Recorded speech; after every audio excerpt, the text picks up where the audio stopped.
Bonjour à toutes et à tous et bienvenue dans le briefing des marchés du vendredi 17 juin 2022.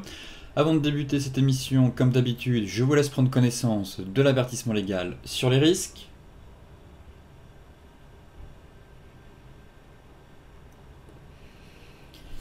Et pour finir la semaine, globalement, on sent qu'on a des marchés dans la tourmente après les annonces de plusieurs banques centrales. C'était un peu la semaine des banquiers centraux. Avec la BCE, sa réunion d'urgence, la Fed mercredi, la Banque d'Angleterre hier, et ce matin on a même eu la Banque du Japon. Donc, semaine intense sur les marchés, tournée encore une fois vers les banquiers centraux qui soufflent finalement le chaud et le froid sur les marchés. Hier, on a quand même terminé sur une belle baisse finalement sur les indices américains, les investisseurs craignant forcément une récession de l'économie, après que la Fed a procédé à sa plus forte hausse de taux depuis 1994 pour justement tenter d'endiguer l'inflation. Et après la hausse mercredi soir de 75 points de base, la Banque nationale suisse a justement surpris jeudi en relevant son taux directeur pour la première fois en 15 ans quand même de 50 points de base. Donc réaction immédiate sur l'euro CHF et je n'exclus pas très clairement un retour à la parité sur cette paire étant donné le tour de vis monétaire qu'on a eu de la part de la BNS hier.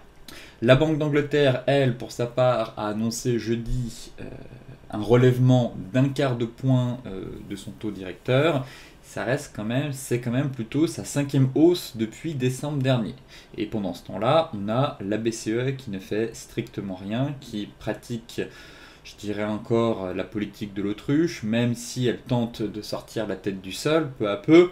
Effectivement, on va avoir des hausses de taux, mais ça reste relativement faible par rapport à ses confrères qui ont déjà procédé à des tours de vis monétaires assez stricts, que ce soit pour la BE et la Fed. Effectivement, la BCE a pour l'instant un énorme retard et ça pourrait avoir des conséquences derrière, notamment si l'inflation ne faiblit pas en zone euro.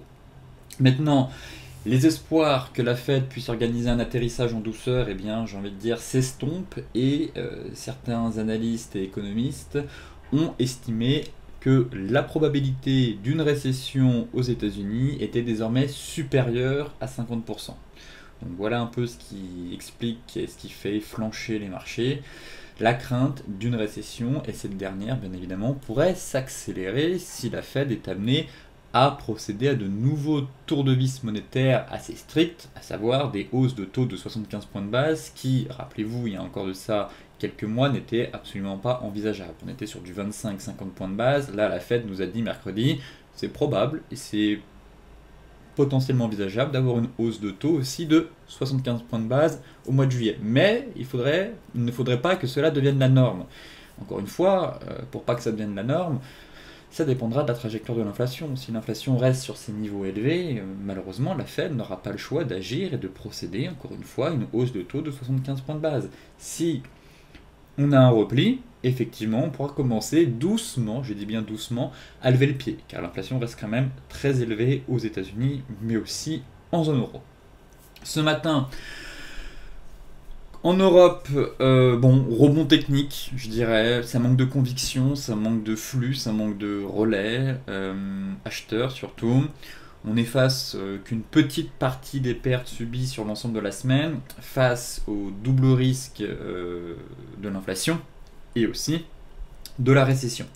Comme je vous le disais, on avait la dernière réunion de banque centrale avec la Banque du Japon qui a, sans surprise, laissé ses taux d'intérêt inchangés, mais elle a quand même souligné la nécessité de surveiller attentivement l'évolution des marchés financiers dans un contexte de faiblesse historique du yen. Effectivement, rappelez-vous, on avait mis en place un plan de trading sur l'USD yen et le dollar qui est déjà extrêmement fort, eh bien,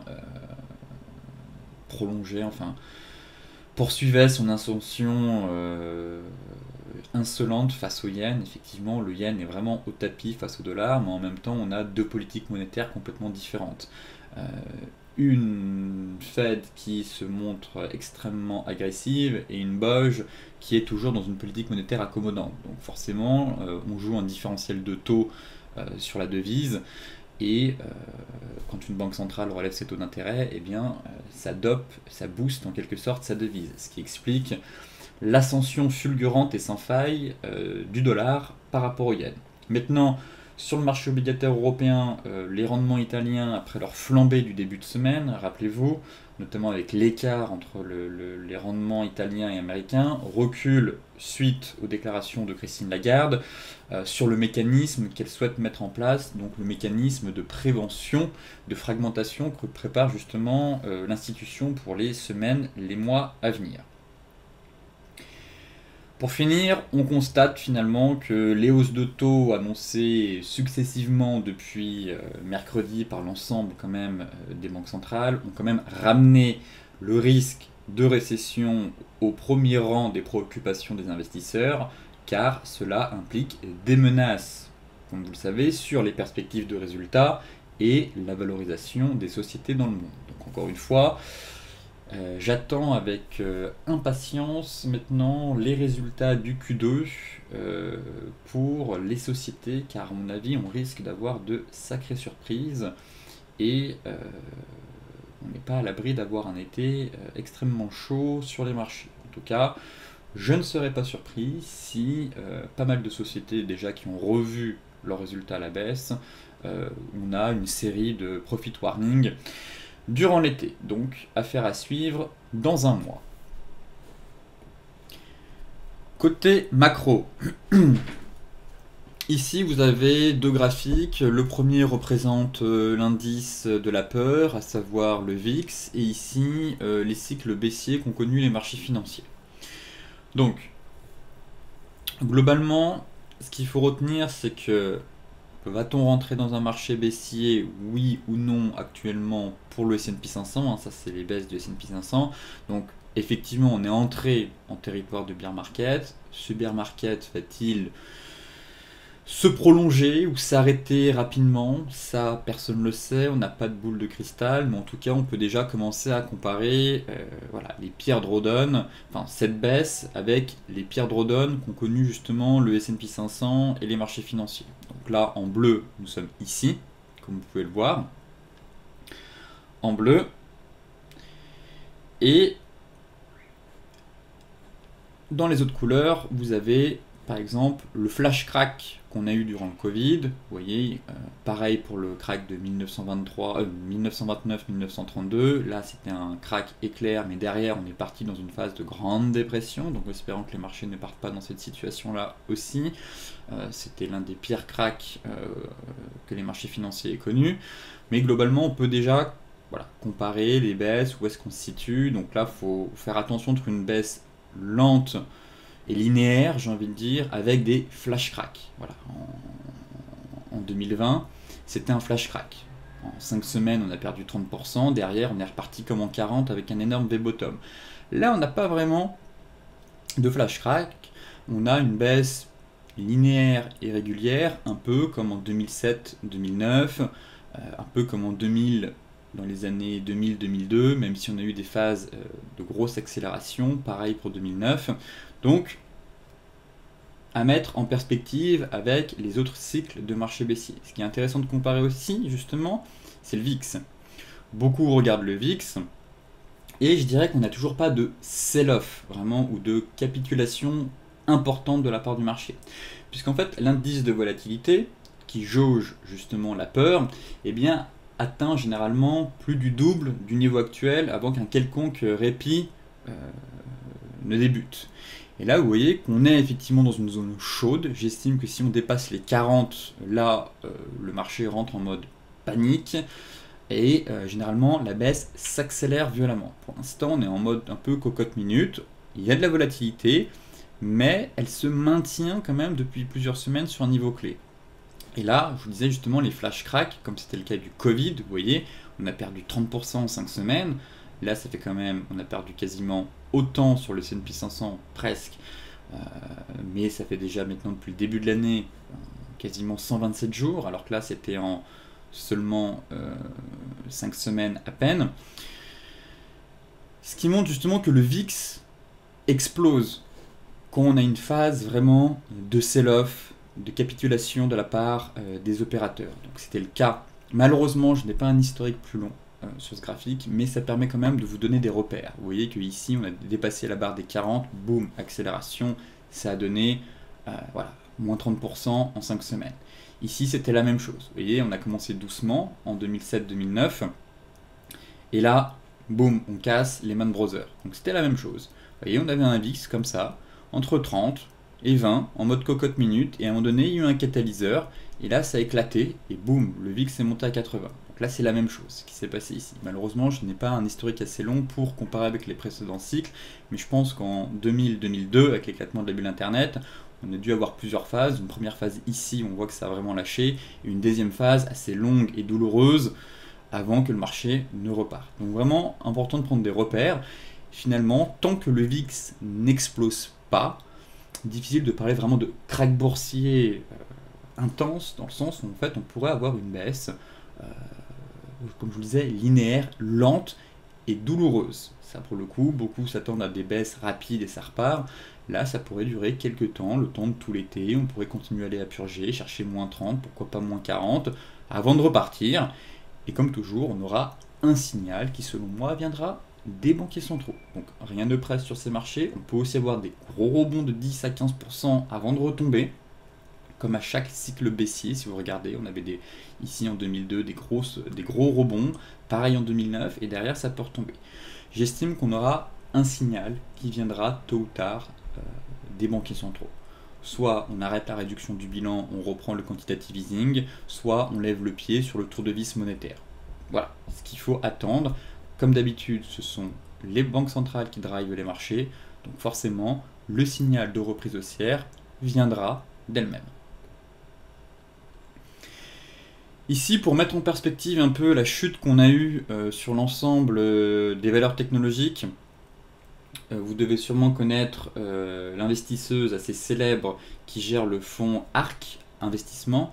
Donc je fais référence à Cathie Wood, et donc effectivement si on suit son fonds, c'est la même chose que ce graphique. Son fonds, vous regardez le fonds ARK, globalement la hausse a été aussi fulgurante que la baisse. Voilà, c'est un copier-coller de ça, et c'est aussi un copier-coller de l'éclatement de la bulle lors des dot-com en 2000-2002.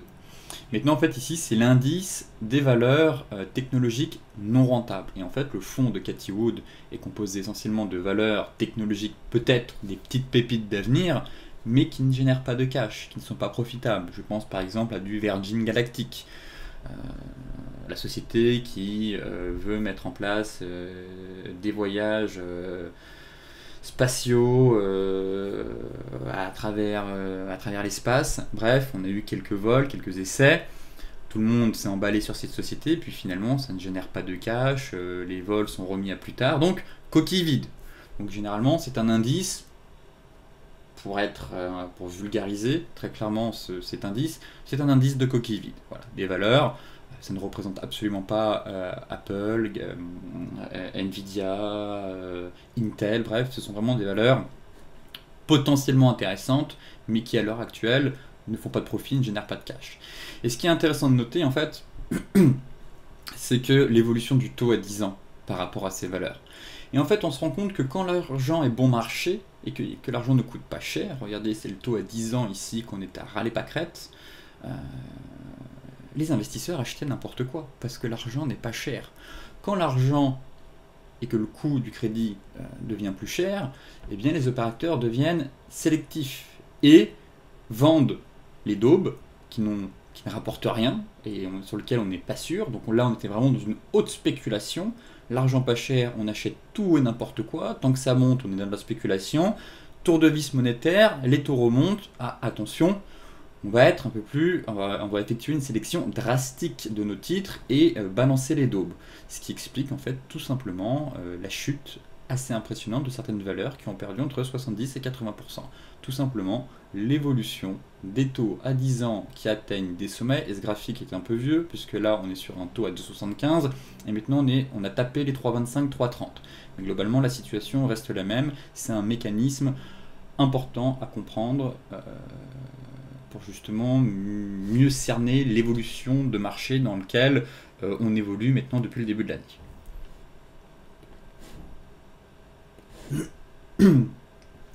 Alors, concernant les indices, maintenant, le CAC 40.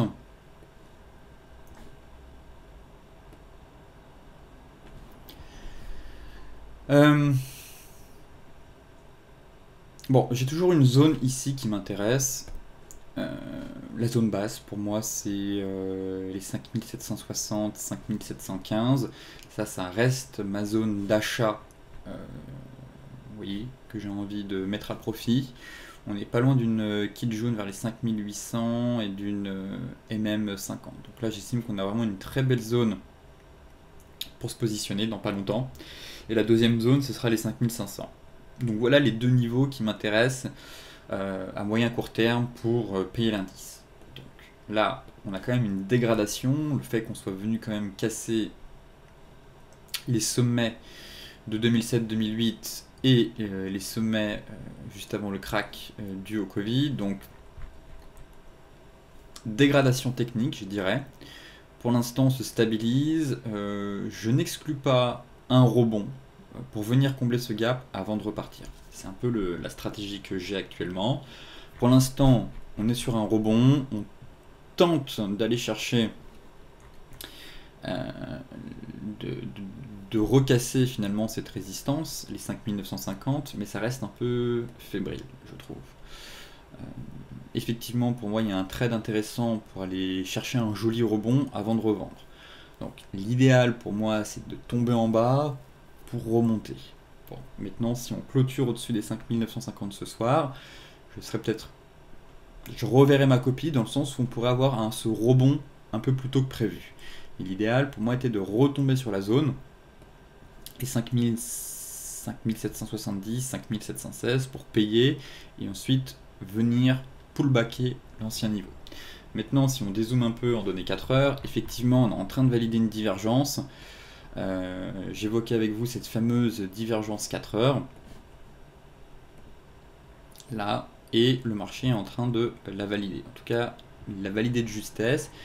Ce qui me dérange, moi, c'est qu'on soit sous la Tenkan. Donc j'aurais aimé que le marché casse au moins la Tenkan. Donc là, effectivement, 4K sur Tenkan et clôture au-dessus de 5950. Alors là, oui, pourquoi pas rentrer sur ce marché et tenter un achat. Donc le scénario 1, ce serait d'attendre une clôture, donc plutôt un plan pour la semaine prochaine, à surveiller. Mais belle divergence 4 heures. Confirmer vraiment la clôture après l'ouverture US au-dessus de ce niveau. Si c'est confirmé que ça tient, placer un stop loss sous les plus bas pour viser le comblement du gap.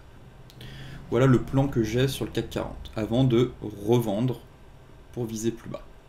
Donc ça, c'est un peu le plan que j'ai à moyen terme sur le CAC. Maintenant, si ce plan n'est pas valide d'ici ce soir, eh bien on laissera l'indégringolade se poursuivre avant de chercher des achats dans cette zone avec un stop loss plus bas pour de nouveau reviser une belle accélération. Donc deux plans que j'ai actuellement sur le CAC. On a oui, plusieurs scénarios intéressants. Maintenant, il faut vraiment confirmer les signaux. Là, ça se présente plutôt bien. J'aurais aimé, bien évidemment, qu'on aille un peu plus bas, mais malheureusement, je n'ai pas de contrôle sur le marché. Donc, à surveiller, mais l'idéal, ce qui me dérange vraiment, c'est qu'on n'ait pas cassé cette Tenkan. J'aurais aimé qu'on casse la Tenkan. Bon, on est au-dessus des 5950, mais la séance n'est pas terminée. Donc voilà pourquoi je dis, j'aimerais au moins que la séance se clôture pour qu'on puisse faire le point plutôt lundi et rentrer plus tranquillement plutôt que prendre des trades swing juste avant le week-end. On ne sait jamais, il peut se passer des choses, il y a toujours la guerre en Ukraine. Il serait dommage de prendre des risques inutiles, je trouve. Donc plutôt une préparation de plan. Le DAX, c'est la même chose, mais là la divergence n'est pas validée. Pareil, on a une très belle zone. Le DAX, j'aimerais bien l'avoir un peu plus bas. Je note exactement le même plan que sur le CAC 40. Vous voyez la divergence. Là, pour le coup, elle n'est pas validée. Mais on a une belle divergence. Avec un joli rebond pour moi à venir. Mais je l'attends un peu plus bas. Qu'on vienne complètement combler les 12 920. 12 900. Même. Là, en données mensuelles, on est sur un bon niveau. On est vraiment sur un bon niveau, effectivement, mais j'aimerais un excès baissier sur ce niveau-là. Pour moi, on est dans une zone. Voilà, on est une très belle zone ici, avec Kijun et MM50 qui remontent. Mais un petit excès baissier, ce serait vraiment parfait pour viser voilà, 200 points plus bas, pour le prendre par ici, et là, jouer un beau rebond. En données hebdo,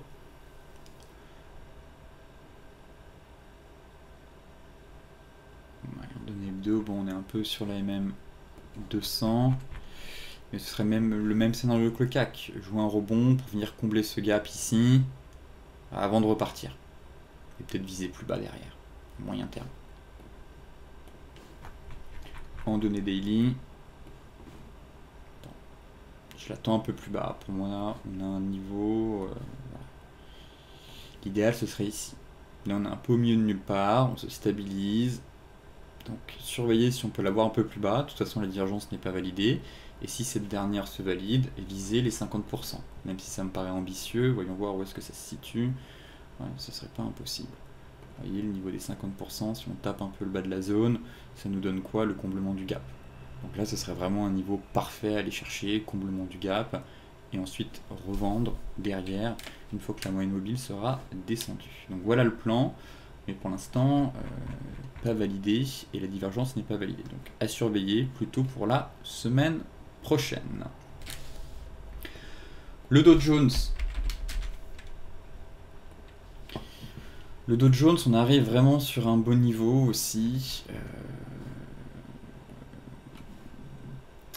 On a un très beau niveau mensuel, mais j'aimerais qu'on fasse un peu d'excès baissier. Pareil, je pense qu'on peut aller chercher un peu plus bas. Je peux comprendre celles et ceux qui ont tenté une vente, un achat hier ici. Effectivement, on a retracement 38,2 de Fibonacci avec notre Kijun qui a remonté pile poil à ce niveau. Vous voyez, si je zoome, elle est quasiment dessus. Donc là, on a un beau niveau. Aux alentours de... Je vais le mettre en rouge.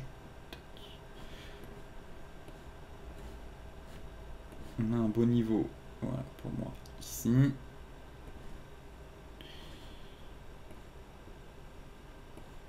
« 29 740 ». Donc 29 740, c'est un beau niveau. Néanmoins, si on affine en données hebdo, voilà, on est dans la zone. Je pense qu'il faudrait presque élargir la zone, et on a une très belle zone ici. Les anciens plus haut, une belle zone de polarité, avec l'AMM 200 qui n'est pas loin. Donc, à surveiller, mais si on peut avoir pareil un petit excès baissier supplémentaire pour passer à l'achat ici et jouer un très beau rebond sur le Dow Jones. Donc ça, ce serait le plan à surveiller aussi pour la semaine prochaine. Peut-être que certains ont tenté un achat sur ce niveau, ce qui en soi est ok. Il y a un niveau sympa, Kijun 38,2. Peut-être que j'aurais dû élargir la zone. Effectivement, la zone est peut-être un peu plus large. Mais en tout cas, arrêtez de vendre ici. Très clairement, on est plutôt dans un scénario swing à l'achat pour jouer un gros rebond. Je l'attends un peu plus bas. On verra maintenant si c'est faisable ou non. Mais l'idéal, selon moi, est de travailler voilà, ce niveau. 29 740, 29 270 à l'achat. Arrêtez les ventes et plutôt procéder à un trade swing pour mettre en place un beau rebond. Là, en données 4 heures, j'ai absolument rien, j'ai plus de divergence. Et la divergence, justement, je vais supprimer ce niveau qui sert à rien. Vous voyez, on s'est vraiment arrêté au point près sur le niveau intermédiaire, mais ce serait le haut de la zone. Pour moi, la vraie zone est un peu plus bas, mais bon, on peut avoir un rebond avant de retomber un peu plus bas. Mais effectivement, si on rentre dans la zone violette, là, il faut vraiment commencer à s'intéresser à l'indice pour essayer de trouver des achats sur des signaux. Si on regarde le Dow Jones en données 4 heures, On a un début de divergence, mais elle n'est pas absolument pas validée. On peut très bien retomber. Tomber dans notre zone. Et ici, avoir une belle divergence, comme sur tous les indices, le CAC, le DAX. Retomber un peu plus bas sur les niveaux de support. Avoir une très belle divergence si derrière le RSI retombe. On n'ira pas plus bas que ce creux, à mon avis. C'est même une certitude, sauf si on casse la zone. Mais si on ne casse pas la zone dès qu'on retombe ici, on n'ira pas plus bas. Donc là, on aurait une très grosse divergence en cours de formation. Et un stop loss très facile à placer juste en dessous, ce qui permettrait de viser un gros rebond derrière de 1000-1500 points sur le Dow Jones. En tout cas, c'est ma stratégie. On est sur un petit rebond, ça reste fébrile. J'aimerais un dernier excès baissier pour tomber dans la zone et payer l'ensemble des indices, CAC, DAX, Dow Jones, et mettre en place un plan swing à l'achat. Donc là, vous avez le processus et le plan que j'ai pour, soit en fin de semaine, si on retombe dans ce niveau, soit surtout pour la semaine prochaine.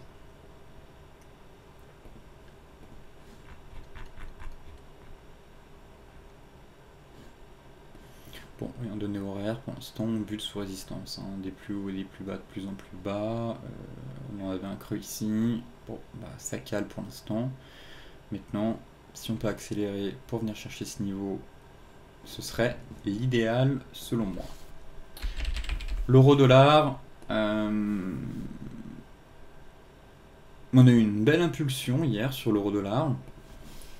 Je suis assez neutre maintenant. Le stop loss a sauté bien évidemment, mais c'était un stop loss win, donc il y a eu 0 perte, et même au contraire plutôt des jolis gains ont été réalisés sur cette paire depuis 2 semaines, vu qu'on a atteint le TP3 jeudi ou mercredi, je ne sais plus. Donc là en données hebdo,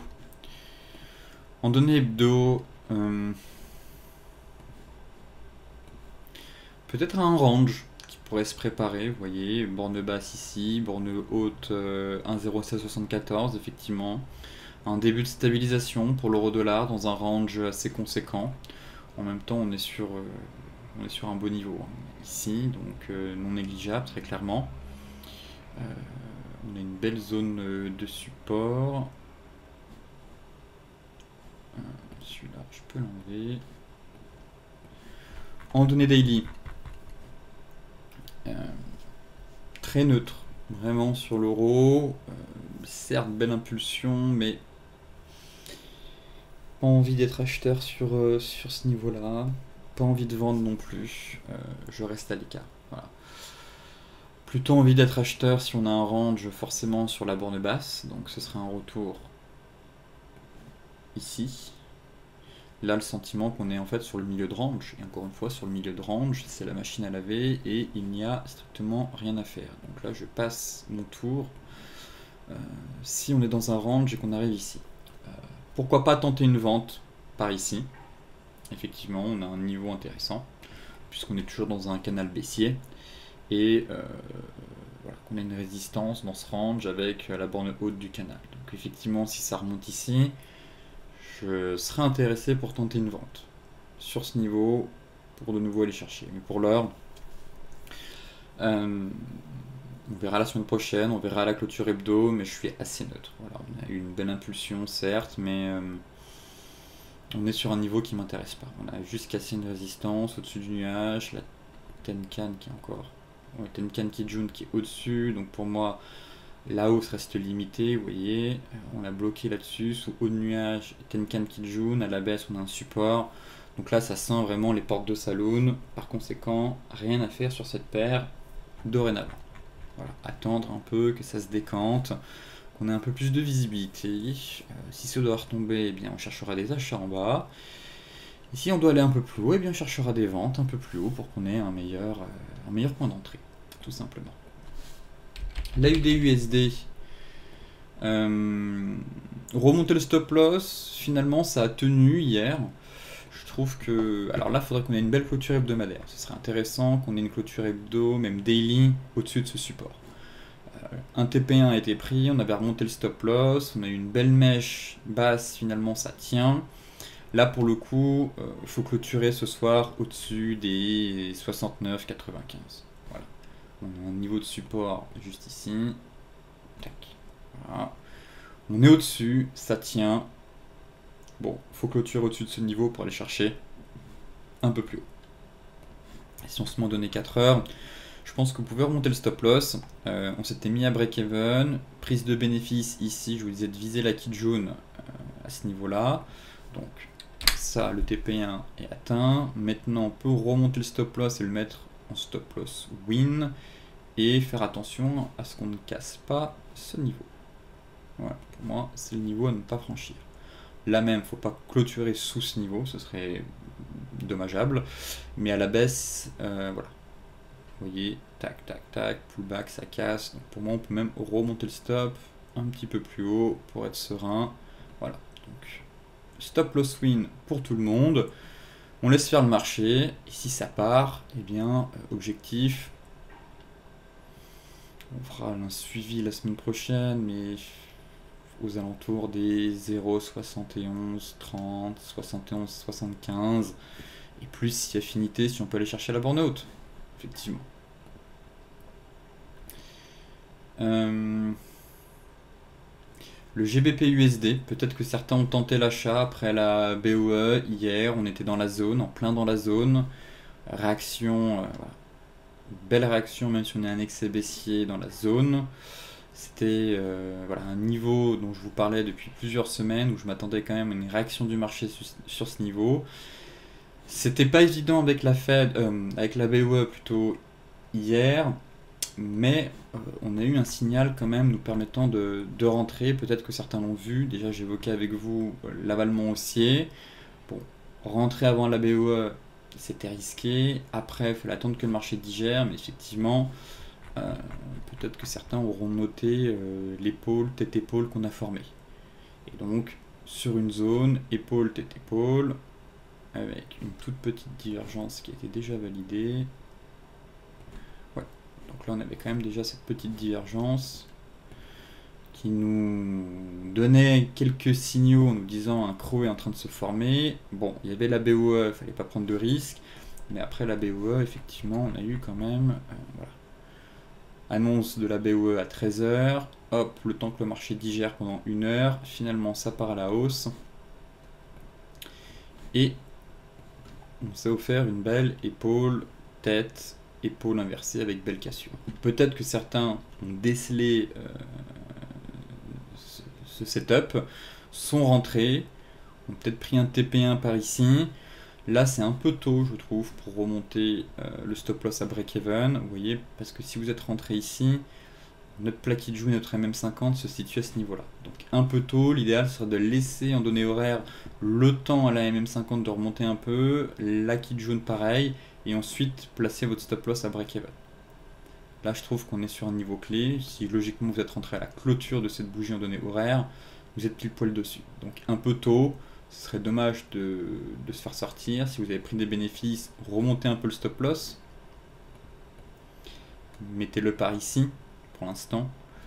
Et une fois que la MM50 aura bien remonté et la kit jaune suivra derrière, et bien se mettre tranquillement à break-even et espérer aller chercher un TP2, enfin un TP vers les 1,24, 1,25.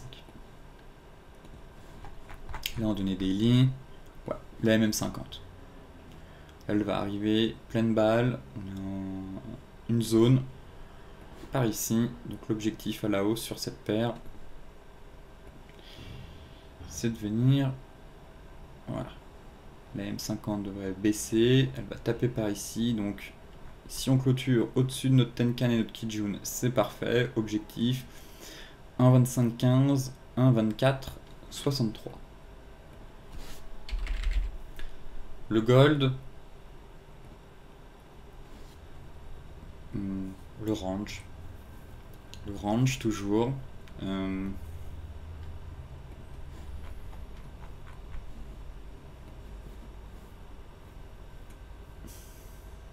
Ouais, très honnêtement, c'est pas le marché le plus sexy du moment, on va pas se mentir. Il se passe rien, on est dans un range, voilà, on a eu de l'action sur les indices cette semaine, un peu sur le forex, beaucoup sur les cryptos, mais sur le gold pour l'instant c'est pas très intéressant. Voilà, c'est pas très intéressant. On a peu de volatile, il se passe rien. Comme je vous le disais hier, on a un range mais assez larvé puisque j'ai le sentiment qu'on a un support dans ce range, une résistance intermédiaire à 1850 et très compliqué à trader. Voilà, on n'a pas des belles amplitudes, des beaux mouvements haussiers, baissiers, de belles rotations en mode passoire, comme je vous le disais. Là, on est plutôt dans un range complexe, avec des supports et des résistances à l'intérieur de ce range, donc les ranges à éviter. Je préfère les ranges passoires, où on traverse et on fait un beau tennis entre les deux bornes, avec des jolis allers-retours, sans problème. Et là, il y a des embûches, très clairement. En données hebdo, bon, on préserve la moyenne mobile 50, très bien. Le marché se cherche, voilà tout. J'estime qu'il n'y a pour l'instant pas grand chose à faire. C'est vrai qu'on est capé on est bloqué un peu par cette Kijun là, qui nous gêne à 1873. Juste ici, vous voyez, ça tape. Là, l'idéal, ce serait que la Kijun se mette enfin à plat, la Tenkan aussi, et que le mois suivant, on ait une cassure Tenkan Kijun. Alors là, on aurait le signal mensuel haussier très important sur le gold. Voilà, donc à surveiller. Pour l'instant, c'est un doux rêve, mais pour l'instant, on n'en est pas encore là. Et bon, je surveille, on ne sait jamais, sur une clôture comme ça à la fin du mois, d'ici quelques jours, eh bien, à surveiller si au mois de juillet ou août, on a une belle bougie qui pourrait nous provoquer une cassure Tenkan Kijun. Bon. Scénario de long terme, scénario de court terme, rien à déclarer, à signaler aussi, on est toujours au même stade. Dans un range, donc là j'attends, vous voyez les 1870, c'est le haut de notre Kijun mensuel, la MM50, le haut de range. Donc très clairement, j'ai pas envie d'être acheteur sur ce niveau. Si je serais acheteur à la cassure de ce niveau. Donc là, on a vraiment une grosse zone au-dessus de la tête. Et donc, tant que les prix ne parviennent pas à casser ce niveau, difficile de libérer le potentiel haussier. Donc pour l'heure, rien à faire, range. L'idéal, selon moi, est de chercher des achats si on est amené à retomber vers les 1800. Et à la hausse, la condition pour chercher des achats, c'est de casser ce niveau-là sereinement et d'avoir une belle clôture hebdomadaire pour ensuite repartir de plus belle. Le Brent est assez fourbe. Il nous a fait une belle mèche. Et là, il est en train de repartir. Belle accélération baissière hier. Puis finalement, on repart. Bon, frustrant de s'être pris un stop, mais ça fait partie du jeu. Mais derrière, le pétrole reste quand même assez solide, mine de rien. Bon, c'est peut-être un pullback, mais quand je vois cette bougie-là qu'on a eue, et surtout, on va réintégrer en données hebdo. C'est pas si horrible que ça, finalement, en données hebdo. On aurait presque pu partir sur un avalement, et là, on va clôturer sur un doji. Ce qui montre quand même de l'indécision de la part du marché et des acheteurs qui restent quand même bien en place. Donc là, c'est neutre. Effectivement, je vous disais un repli vers les 114,55, c'était une première cible à viser. Ça resterait haussier si on reste sur ce niveau. Il fallait casser ce niveau vraiment pour qu'on ait une dégradation. Et là, quand je vois la mèche basse qu'on a eue assez violente, la clôture dans le vert et là le marché qui repart, je tenterai pas de nouveau un achat si on casse ici parce que le marché est pas assez soutenu, je trouve, par le flux acheteur. Mais d'un côté, ils sont encore présents. Mais on monte en dents de scie, en crabologie. Mais pour autant, on n'a pas une belle ascension haussière, une belle hausse. Et c'est ça qui me dérange un peu sur le pétrole. Bon, à suivre en tout cas, peut-être qu'il va falloir réajuster. Et dire que finalement, voilà, on a peut-être un canal qui est comme ça. Ça tient la route, on était parti sur un biseau, mais si ça tient, peut-être qu'on a un nouveau canal haussier qui se met en place. Je vais enlever. Hop. Ouais, cette bougie-là, je l'aime pas. On aurait fait un pullback avec plusieurs bougies, mais cette bougie 4 heures en mode avalement, boum, qui réintègre derrière, je suis pas fan. Je ne suis pas fan, et ça montre de la force de la part des acheteurs. Et là, on pourrait repartir. Ouais, vous voyez, on a un beau canal haussier.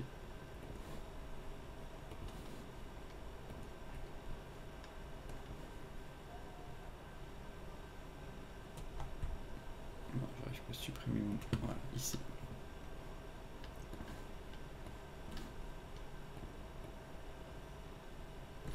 Voilà. Donc à suivre, mais effectivement, peut-être recadrer la tendance haussière, parce que ça reste haussier finalement. Des plus bas et des plus hauts, des plus bas et des plus hauts de plus en plus haut. On s'est fait une frayeur ici, mais là c'est en train de repartir. Et effectivement, pour l'instant ça reste haussier. Donc je mettrai pas de plan de trading en place, même si on prolonge, car voilà, ça reste haussier, mais je vois pas de grosses opportunités actuellement sur ces niveaux-là.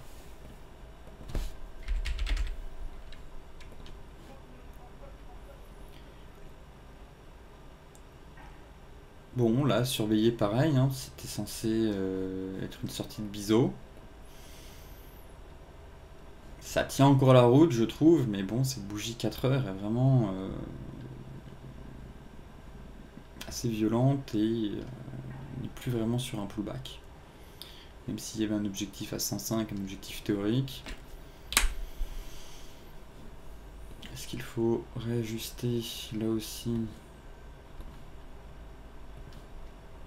Et se dire on a un canal. Ouais, c'est aussi possible. Bon, j'attends de voir. La clôture. Ouais, la clôture hebdo est pas horrible, hein. Effectivement, si on avait cassé comme ça avec une belle bougie rouge, ça sentait l'étoile du soir, vous voyez. Bon, il aurait fallu qu'on ait plus de corps dans cette bougie-là, mais on avait un petit gap haussier, un doji, une bougie derrière avec du corps qui casse un niveau de support. Je vous aurais dit, ouais, ok, potentiellement un top. Et donc, un range hebdo qui pourrait se former. On est arrivé sur un sommet, on a calé, range hebdo, surveillé, étoile du soir, on casse, potentiellement un repli derrière. Là, pour l'instant, ça invalide complètement le pattern qui était en train de se former hier soir, et on est simplement sur un doji. Et des plus bas, des plus hauts, de plus en plus haut à court terme, ce qui fait que ça reste haussier. Donc, les acheteurs ils gardent encore la main. Affaire à suivre à la clôture ce soir, mais tant qu'on ne clôture pas sous les 114, 116, même 115, eh bien, les acheteurs gardent la main. Donc, à suivre pour les prochains jours, mais à mon avis, on risque encore d'évoluer en dents de scie.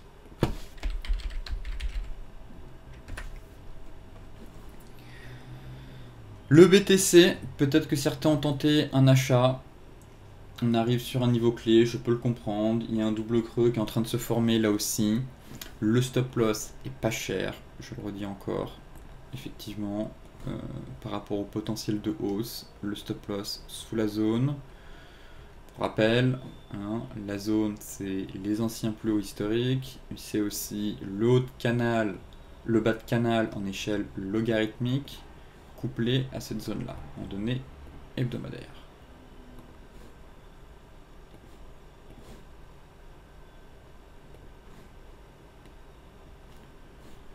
Voilà.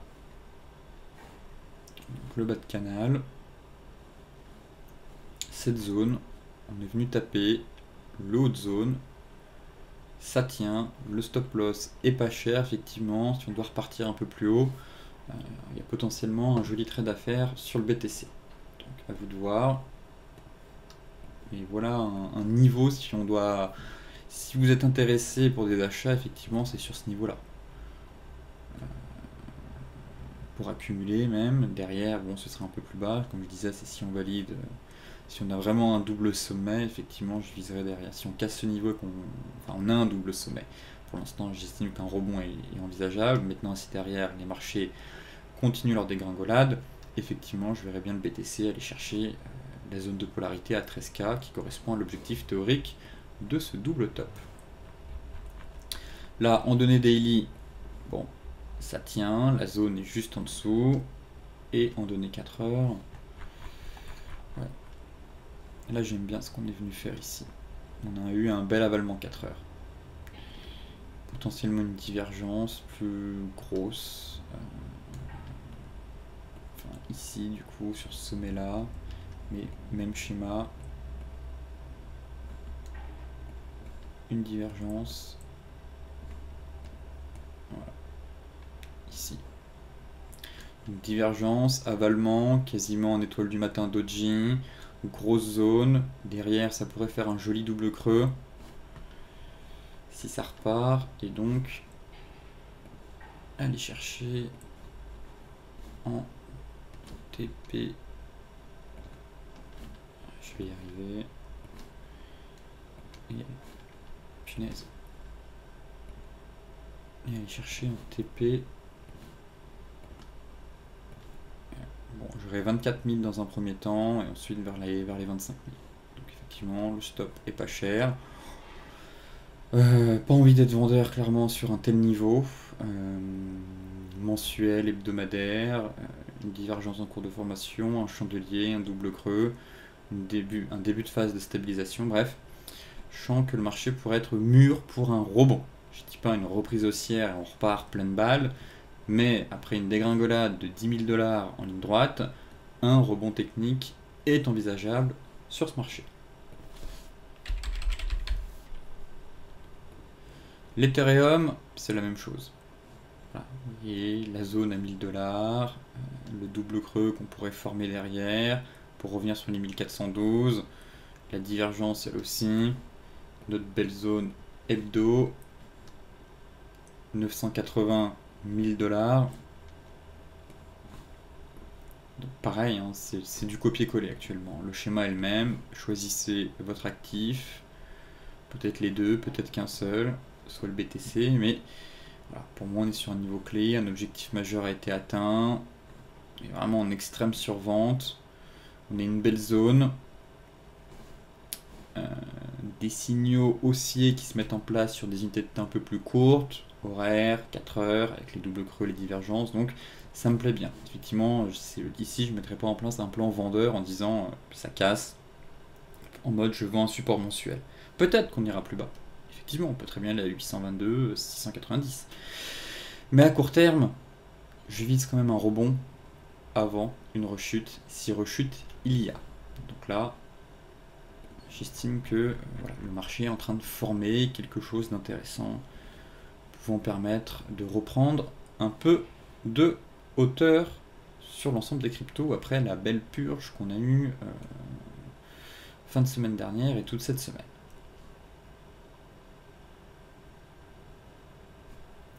Voilà les grandes lignes sur les crypto-monnaies.